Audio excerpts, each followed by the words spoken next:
Assalamualaikum warahmatullahi wabarakatuh. Halo teman-teman, perkenalkan nama saya Anissa Fitri, Prodi PAI semester 5 Universitas Nahdlatul Ulama Indonesia. Oke, sebelum kepada penjelasan, saya ingin memperkenalkan kampus Universitas Nahdlatul Ulama Indonesia. Jadi, kampus Universitas Nahdlatul Ulama Indonesia atau biasa yang disingkat UNUSIA memiliki 3 regional. Ada kampus A, kampus B, dan kampus C. Nah, kampus A yang bertempat di Jalan Taman Amir Hamzah nomor 5 Jakarta Pusat. Kampus B, Jalan Parung Hijau Pondok Udi Kemang Kabupaten Bogor. Dan kampus C berada di Jalan Kedoya Raya Masjid Al-Ukhwah 2 nomor 23-24 Kedoya Selatan. Nah, di kampus Universitas Nahdlatul Ulama Indonesia ini juga memiliki beberapa fakultas, yang diantaranya ada Fakultas Agama Islam, Fakultas Teknik, Fakultas Sosial Humaniora, dan Fakultas Islam Nusantara. Oke, kita lanjut kepada pembahasan ya, pada materi. Oke, lanjut kepada pembahasan tentang konsep dan model strategi instruksional dalam mata kuliah, model, dan perencanaan pembelajaran. Apakah strategi instruksional itu? Nah, istilah instruksional meliputi berbagai aspek dalam memilih suatu sistem peluncuran, mengurutkan dan mengelompokkan isi instruksional, menjelaskan komponen-komponen belajar yang akan dimasukkan dalam kegiatan instruksional, menentukan cara pengelompokan peserta didik selama kegiatan instruksional, membuat struktur pelajaran, dan memilih media untuk meluncurkan kegiatan instruksional. Nah, di sini ada beberapa komponen belajar strategi instruksional. Yang pertama, kegiatan instruksional yang meliputi kegiatan menarik perhatian, tujuan instruksional, dan keterampilan prasyarat. Nah, kemudian presentasi isi yang terdiri dari menjelaskan isi dan bimbingan belajar. Kemudian partisipasi peserta didik. Di antaranya ada latihan dan umpan balik.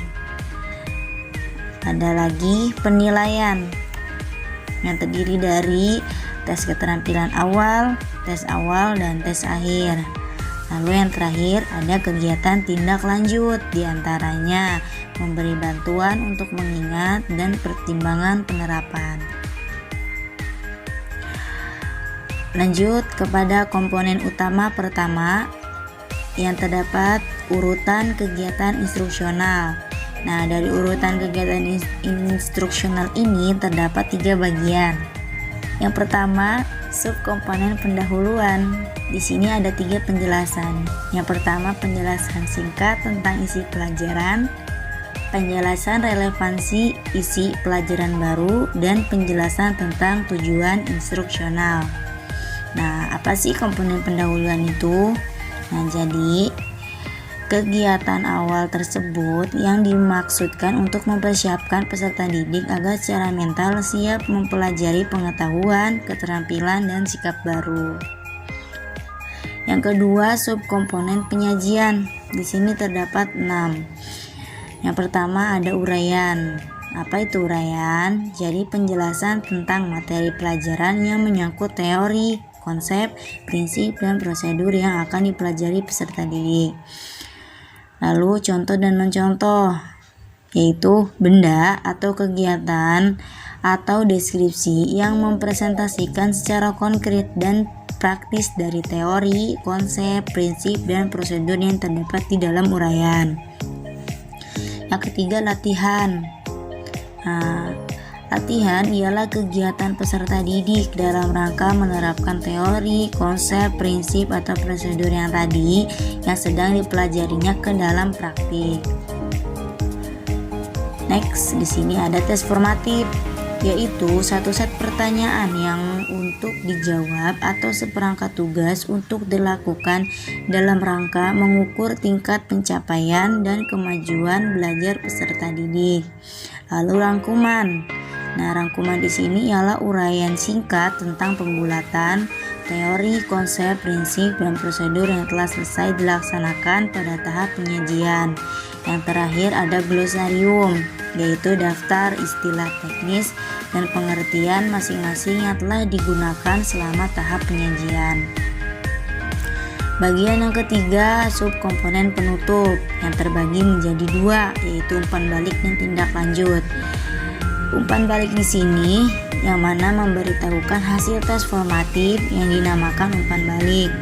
Nah, umpan balik yang diberikan dengan segera akan membuat proses belajar menjadi lebih efektif, efisien, dan menyenangkan. Lalu tindak lanjut, yaitu kegiatan yang dilakukan peserta didik setelah melakukan tes formatif dan mendapatkan umpan balik. Oke, lanjut kepada komponen utama kedua. Nah, tentang garis besar isi. Garis besar isi di sini yang menunjukkan judul isi instruksional. Judul isi instruksional yang konsisten dengan urutan tujuan instruksional yang mengacu pada peta kompetensi. Nah, setiap isi instruksional dipresentasikan dengan mengikuti urutan langkah-langkah kegiatan instruksional mulai dari pendahuluan hingga penyajian dan penutup. Garis besar isi atau biasa disebut juga pokok bahasan dan subpokok bahasan menunjukkan ruang lingkup isi instruksional yang didasarkan pada tujuan instruksional. Lanjut pada komponen utama ketiga tentang metode instruksional. Nah, metode instruksional yaitu salah satu komponen utama pada strategi instruksional di luar urutan kegiatan instruksional adalah sistem peluncuran yang mengandung unsur metode, media, alat, dan alokasi waktu. Terdapat banyak macam metode instruksional yang misalnya metode ceramah, diskusi, studi mandiri, demonstrasi, dan lain-lain. Nah, metode instruksional yang berfungsi sebagai cara dalam menyajikan atau menguraikan, memberi contoh, dan memberi latihan isi pelajaran kepada peserta didik untuk mencapai tujuan tertentu. Lanjut dalam pembahasan komponen utama yang keempat tentang media dan alat instruksional. Di sini ada kemampuan media dan alat dalam kegiatan instruksional. Nah, yang saya cantumkan di sini terdapat 6. Nah, yang pertama di sini ada memperbesar benda yang sangat kecil dan tidak tampak oleh mata menjadi lebih besar. Yang kedua, menyajikan peristiwa yang kompleks, rumit berlangsung dengan sangat cepat atau lambat menjadi sistematis dan sederhana. Yang ketiga, menampung sejumlah besar peserta didik untuk mempelajari materi pelajaran dalam waktu yang sama. Kemudian yang keempat di sini ada kemampuan untuk menyajikan benda atau peristiwa yang berbahaya ke hadapan peserta didik. Jadi nanti peserta didik bisa tahu benda mana yang dapat dilakukan ataupun yang tidak, yang bahaya ataupun yang tidak, seperti itu. Lalu meningkatkan daya tarik pelajaran dan perhatian peserta didik. Nah, lalu yang keenam, meningkatkan sistematika pengajaran seperti penggunaan transparansi, audio, dan grafik. Nah, banyak kok kemampuan-kemampuan media yang lain. Lanjut kepada komponen utama kelima. Nah, komponen yang terakhir yang menjelaskan tentang waktu. Nah, komponen terakhir dalam strategi instruksional adalah alokasi waktu, yaitu penentuan jumlah waktu dalam menit yang dibutuhkan oleh pengajar dan peserta didik untuk menyelesaikan setiap langkah pada urutan kegiatan instruksional. Menghitung jumlah waktu yang digunakan oleh pengajar penting, artinya pengajar sendiri dalam mengelola kegiatan instruksional tersebut. Oke, sekarang kita lanjut kepada pembahasan akhir kita, yaitu tentang menyusun strategi instruksional. Di sini saya udah membuat contoh tabelnya menyusun strategi instruksional. Di sini ada 3 tahap. Yang pertama tahap pendahuluan, tahap penyajian, dan tahap penutup. Seperti yang pertama tadi saya jelaskan di komponen pertama. Nah, di sini yang pertama itu mengisi nomor TIK yang strategi instruksionalnya akan disusun. Jadi menulis nomornya dulu. Lalu kolom 1 yang telah diisi dengan pendahuluan, penyajian, dan penutup itu tidak perlu diisi kembali karena urutan ini tidak perlu diubah.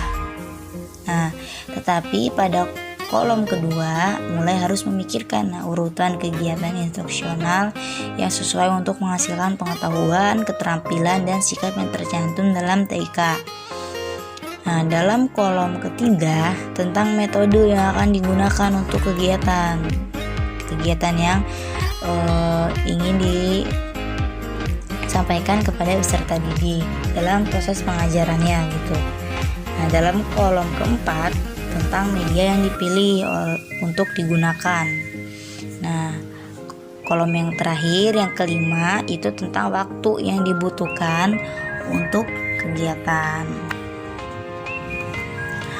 Oke, jadi kesimpulan dari strategi instruksional di atas ialah pendekatan menyeluruh atas proses belajar dan mengajar dalam sistem instruksional, yakni merupakan perencanaan penuh perhitungan yang kemungkinan kegiatannya yang bakal ditempuh dalam pelaksanaan dirinci dengan sadar dan seksama.